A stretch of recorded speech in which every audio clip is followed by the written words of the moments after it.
yang lebih tinggi daripada siapa? Tuhan Yesus. Ya. Nah, jadi kalau kita bisa simpulkan di pelajaran hari Minggu ini berdasarkan Kolose 2 ayat 1 sampai 5 bahkan sampai 7, hikmat dan pengetahuan Allah berpusat pada siapa? Kristus. Pada Kristus, ya. Semua pengertian tentang keselamatan, kebenaran, ya, kehidupan rohani bisa kita temukan di dalam siapa? Di dalam Tuhan Yesus, ya. Nah, karena itu kita sebagai umat-umat Tuhan, ya, harus tetap berakar dalam Kristus, ya. Kemudian kita bertumbuh dalam pengenalan akan Dia, ya, sekalipun kita sudah apa? Mengenal Dia, terus kita baca supaya kita semakin mengenal dan tidak mudah kita tertipu oleh ajaran lain. Baik, ya. Itu di pelajaran kita pada hari Minggu mengenai hikmat dan pengetahuan Allah, ya. Dan juga latar belakang apa yang terjadi pada jemaat Kolose sehingga Paulus menulis ayat 16 sampai 17 menjadi ayat inti kita. Ada tambahan dari Bapak Ibu? Silakan.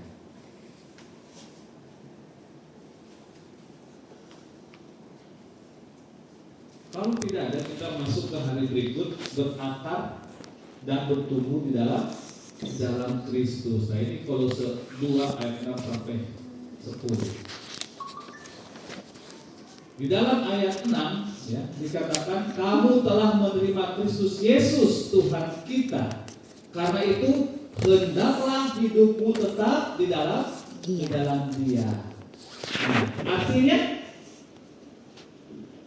iman saya kepada Yesus bukan hanya menerima Dia sekali. Saya sudah terima Dia sebagai juru selamat, saya percaya. Akhirnya apa? Hidup saya terserah deh, mau belok kiri, belok kanan, bebas. Yang penting saya percaya. Ya. Nah, tetapi harus hidup setiap hari bersama Dia. Ya, makanya di kitab Wahyu ditulis apa? Orang-orang kudus, yaitu apa? Yang menurut perintah Allah dan percaya kepada Yesus Kristus. Jadi tidak hanya percaya saja, tapi juga menurut kepada perintah Tuhan. Oleh karena itu kita sebagai umat-umat Tuhan dipanggil oleh pelajaran hari Senin ini mengikuti ajaran siapa? Kristus, ya. Meneladani kehidupan siapa? Kristus, ya. Hidup dalam hubungan yang dekat dengan Dia. Ya. Kemudian masih di hari yang sama di ayat ke-7, ya, Kolose 2 ini menggunakan dua gambaran kalau kita baca di pelajaran hari Senin. Yang pertama apa? Berakar. Nah, seperti apa yang berakar? Pohon, ya kan? Akarnya di mana pohon? Di dalam tanah, ya Bapak Ibu. Nah, ini menunjukkan pada iman yang apa? Kuat, ya, dan mendalam. Jadi nggak mudah kalau kita mau mengangkat pohon karena apa? Akarnya sangat dalam. Kemudian digunakan apa? Kata dibangun. Seperti rumah yang berdiri di atas fondasi. Nah, artinya kehidupan rohani saya dibangun di atas siapa? Kristus sebagai dasar. Nah, kalau kita berakar dalam Kristus, apa yang terjadi? Mudah nggak digoyah? Enggak. Mudah dipengaruhi ajaran palsu enggak? Tidak. Semakin kuat, ya, dalam iman. Ya, berapa kali lah gereja Advent dibombardir, ya, dengan ajaran palsu.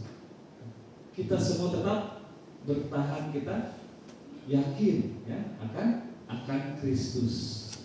Nah, kemudian di ayat 8 di hari yang sama, di hari Senin, ini mengingatkan ya, hati-hati kata Paulus, supaya jangan ada yang menawan kamu dengan filsafatnya yang kosong dan palsu. Nah, kalau kita lihat sekarang ya, diskusi-diskusi di TV dimanapun, kalau orang jago berfilsafat tapi tidak dasarnya Kristus, berarti apa? Palsu. Itu aja. Jadi Paulus mengingatkan bahwa ada ajaran yang berasal dari apa? Tradisi manusia. Contohnya apa ya? Tradisi manusia.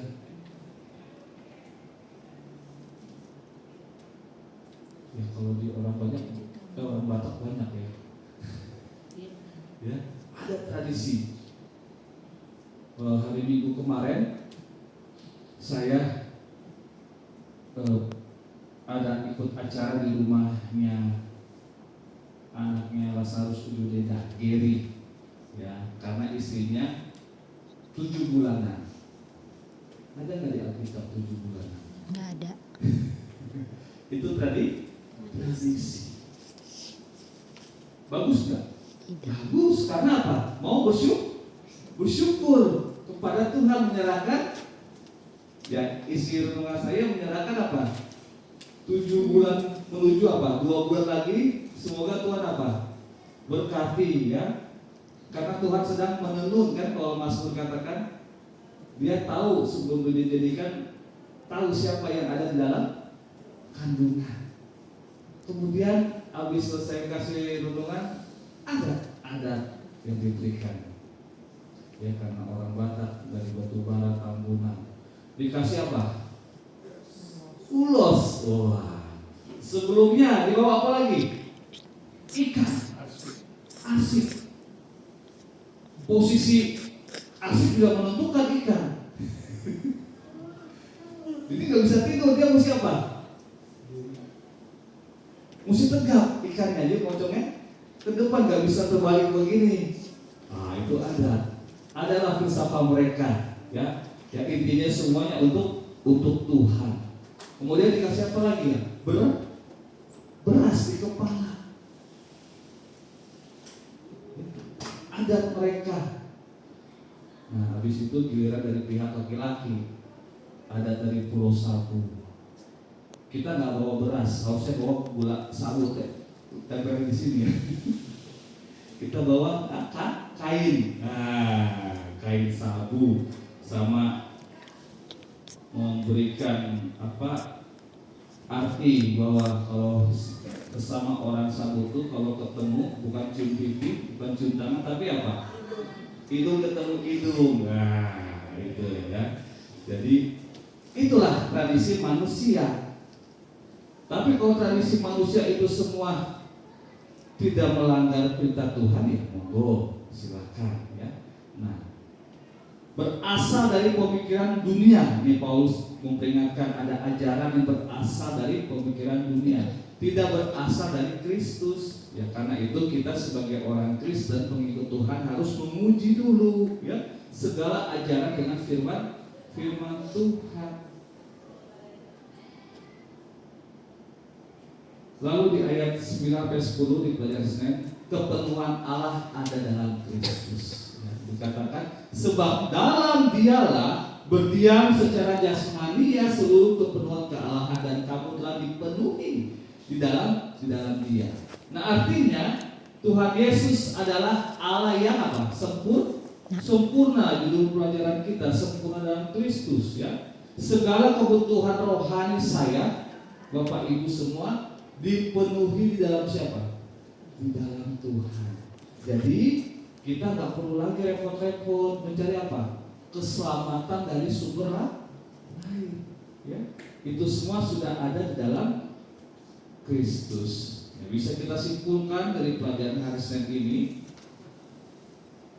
berarti saya sebagai pengikut Tuhan harus apa? hidup terus di dalam Kristus, ya. Harus berakar kuat dalam iman, bertumbuh, ya, kemudian dibangun dalam Tuhan. Kita tidak tertipu ajaran-ajaran dunia, ya, karena di Kristus adalah sumber kepenuhan kehidupan kerohanian kita. Baik, ada tambahan? Silakan Pak Pendeta. Terima kasih. Tolong jelaskan aja. Ayat hafalan menyebutkan berhati-hati dengan ajaran sahabat palsu. Sahabat yang mana? Nah, ayo, sahabat yang mana?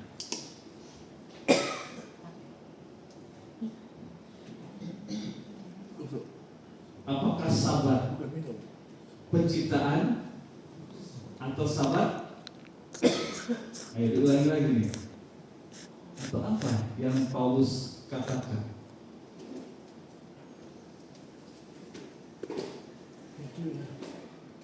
Biar makin paten, ada pendeta senior sampaikan. Tadi sudah sempat disinggung. Kali aja ada yang ragu. Hari sahabat apa?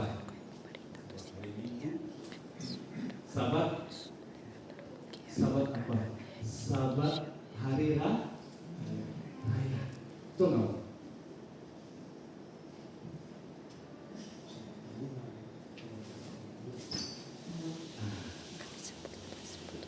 Berarti ya bersyukurlah kita, ya, Bapak Ibu, kalau memahami, mengerti. Berarti tulisan Paulus ini tidak bisa kita terima dengan apa?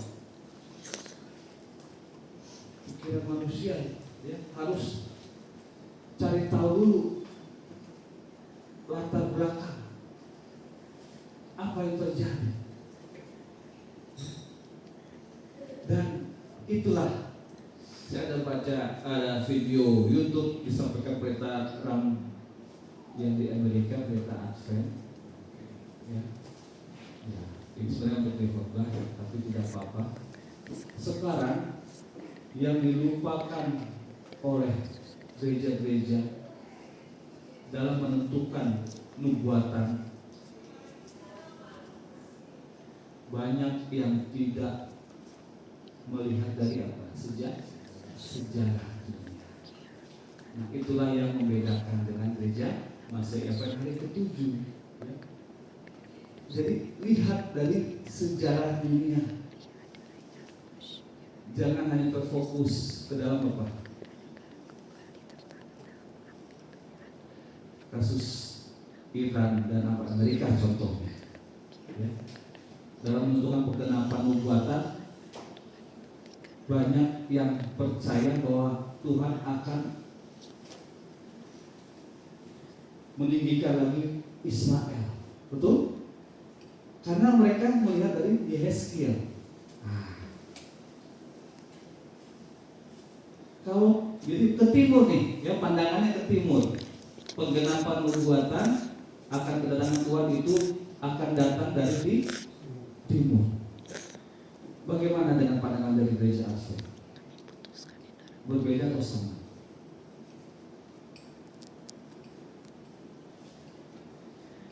Seperti saya bilang, dilihat dari sejarah. Jadi dari kita, penggenapan nubuatan kedatangan Tuhan itu akan digenapi dari barat. Siapa barat itu? Amerika Serikat. Itu Wahyu 3:13. Lihat sejarah abad-abad pertama dari situ. Tapi untuk tanggal nggak ada yang tahu. Coba lihat, ya. Kalau kita ada yang berani lawan Amerika nggak? Timur Tengah diam semua, karena sudah ada dinubuatkan. Ya. Baik, terima kasih Om Pendeta, ya, sudah mengingatkan kembali. Nah, di pelajaran hari Selasa kita dipakukan pada apa? Kayu kayu salib, ya. Nah, ini di ayat 11 Kolose 2 ada soal sunat. Jadi diajarkan harus apa? Harus sunat jasmani. Tapi Paulus ingatkan sunat rohani di dalam Kristus, ya. Bahwa orang percaya menerima sunat Kristus, yaitu bukan secara apa? Sunat secara fisik. Tetapi perubahan apa? Perubahan hati, ya. Di ayat 11, kamu telah disunat dengan sunat yang bukan dilakukan oleh manusia. Artinya melalui Kristus manusia yang lama yang berdosa kalau sunat apa sih dipotong? Sudah ada disunat. Saya sudah disunat. Saya satu-satunya mahasiswa Advent di dunia yang sekolah di Universitas Advent disunat saat kuliah. Tahun 2002 saya sunat di UNER udah tingkat 4. Karena Papi mau pensiun kan? Tahun 2002, aduh kalau udah pensiun gak dapat apa? Gak bisa rebus. Sunat biar apa? Biar sehat. Jadi, wah saya sunat waktu itu diceritain orang, nanti sakit. Ya udahlah kalau gitu dok, datang ke Resa. Saya mau di bius total 22 juta. Kenapa cuma itu lokal aja? Enggak, saya tahu aja beres aja dah. Hari Jumat, Minggu udah pulang. Rupanya apa? Kulitnya itu dipotong, ya. Nah, Kristus manusia lama yang berdosa dipotong, disingkirkan, ya. Jadi tidak lagi lewat sunat fisik, ya. Itu artinya artinya melalui Kristus manusia lama yang berdosa dipotong atau disingkirkan. Di ayat 12, ya. Kita lihat dikuburkan dan dibangkitkan bersama Kristus. Nah, di sini Paulus menjelaskan bahwa melalui apa? Baptisan orang percaya. Nah, masih ingat waktu Bapak Ibu dibaptis, diapain sama pendeta? Dimasukkan ke dalam air. Apa artinya? Dikuburkan bersama siapa? Kristus. Udah. Oh, itu pendeta nggak lupa ya. Dibangkitkan, ya, ditarik lagi dalam air. Artinya apa? Dibangkitkan untuk apa? Hidup yang baru. Kalau diilustrasikan seperti apa? Secari kertas putih. Terserah ya Bapak Ibu mengisi bagaimana itu apa kertas. Ya. Di ayat 12, kamu telah dikuburkan bersama-sama dengan Dia dalam baptisan. Jadi baptisan itu melambangkan kematian terhadap dosa, kemudian apa? Kehidupan baru dalam Kristus. Di ayat 13 sampai 14, ya. Di situ Paulus menjelaskan bahwa manusia yang mati dalam dosa dihidupkan kembali oleh siapa? Oleh Kristus, ya. Di ayat 14, dengan menghapus surat hutang, ya, dan memakukannya pada kayu salib. Nah, jadi surat hutang itu menggambarkan apa? Catatan dosa siapa?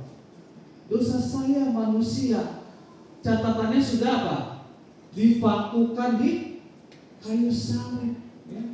Catatan dosa kita itu dituntut apa kita sih?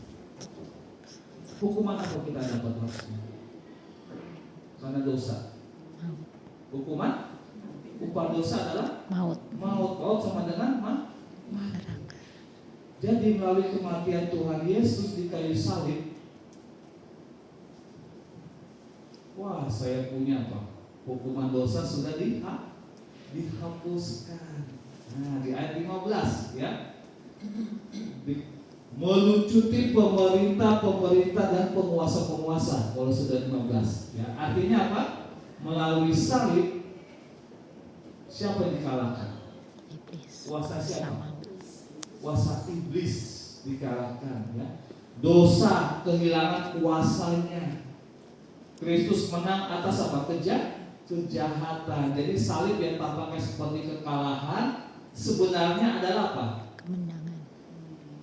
Kemenangan besar dari siapa? Dari Tuhan Yesus. Ya, jadi bisa disimpulkan di pelajaran hari Selasa ini, ya, melalui kematian Yesus di kayu salib, ya, kita bisa melihat hal-hal besar terjadi.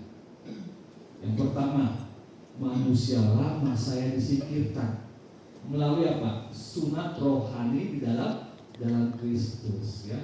Orang percaya mati terhadap dosa, lalu apa? Bangkit dalam hidup baru melalui baptisan, ya. Catatan hutang dosa dihapuskan, ya, karena hukuman dosa telah ditanggung oleh siapa? Kristus.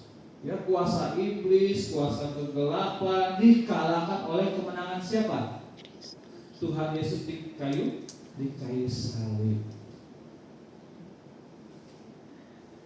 Nah, ada tambahan. Sudah 2 menit lagi.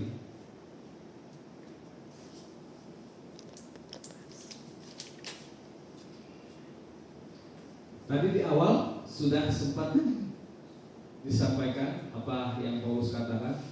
Semua itu wujudnya adalah apa? Bayar. Ya. Artinya semua simbol, bayang dan sistem ibadah lama yang digenapi dalam Tuhan Yesus. Jadi Tuhan Yesus itu korban yang sejati, pusat keselamatan kita, ya, penggenapan dari lambang. Baik, sempurna. Nah, ini slide pada hari Kamis.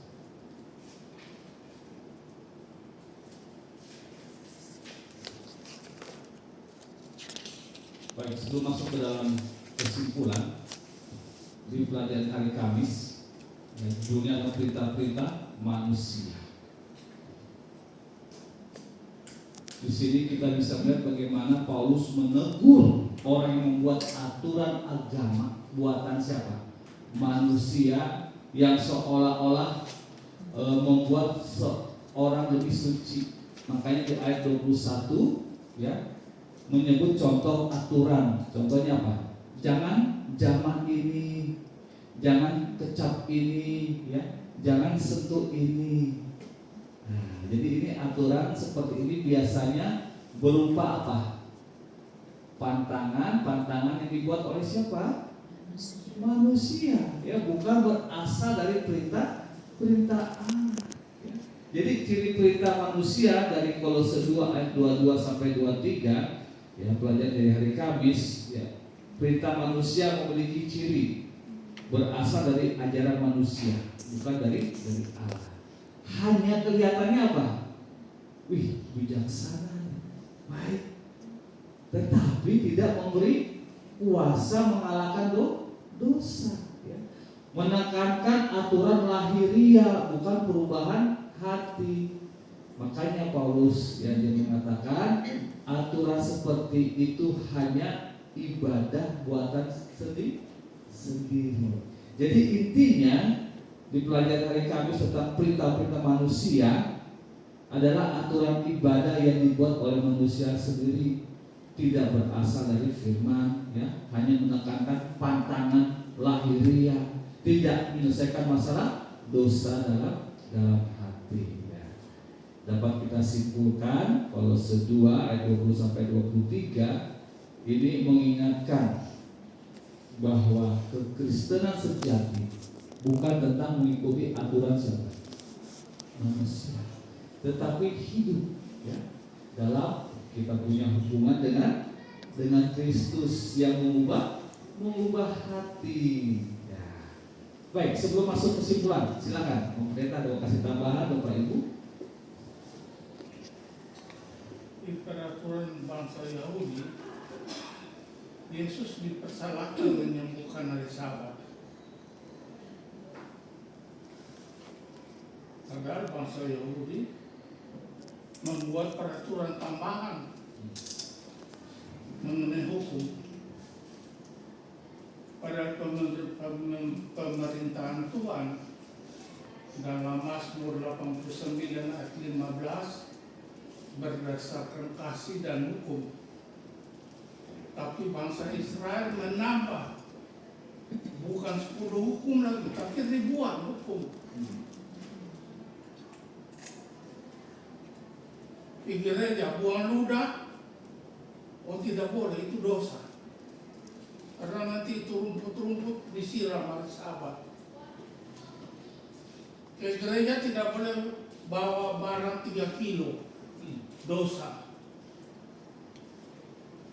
Padahal kalau kambing masuk sumur, diangkat.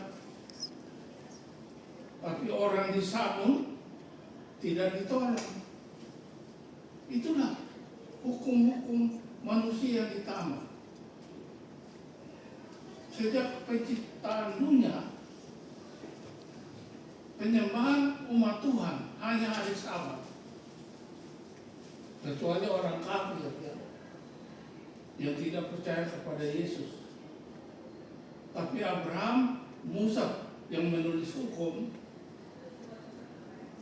termasuk Paulus, semua memelihara Sabat.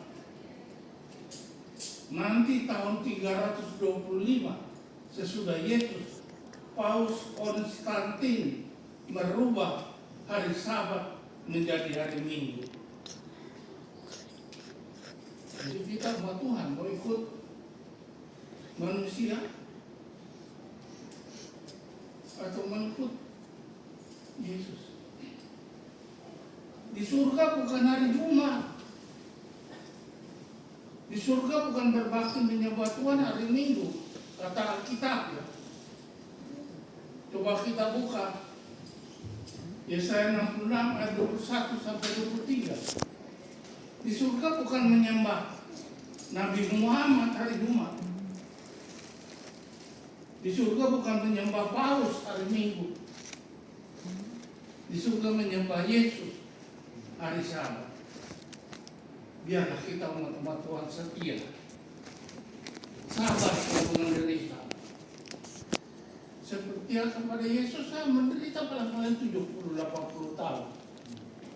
Tapi upahnya, Yesus datang kedua kali, hidup bukan 70-80 tahun, hidup abadi, selama-lamanya. Tidak ada kematian, tidak ada penderitaan. Kiranya Tuhan berkati. Amin. Terima kasih pendeta yang sudah menyimpulkan. Jadi saya tutup dengan inti pesan Kolose 2 itu apa yang kita pelajari. Judul kita adalah sempurna dalam Kristus. Berarti Kristus sudah cukup, Bapak Ibu. Oleh karena itu kita sebagai umat-umat Tuhan tidak perlu lagi apa? Filsafat dunia udah. Kristus sudah cukup.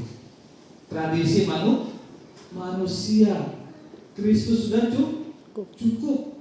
Ritual tambahan udah nggak perlu lagi, Kristus sudah cukup. Ya, aturan buatan manusia untuk memperoleh keselamatan. Karena kepenuhan hidup rohani saya ada dalam siapa? Kristus. Di dalam Kristus. Inilah pelajaran kita ke-10, sempurna di dalam Kristus. Dan kita akan memasuki mulai petang ini pelajaran ke-11 ya, di mana kita akan belajar hidup bersama Kristus. Mari kita berdoa. Bapa di surga, terima kasih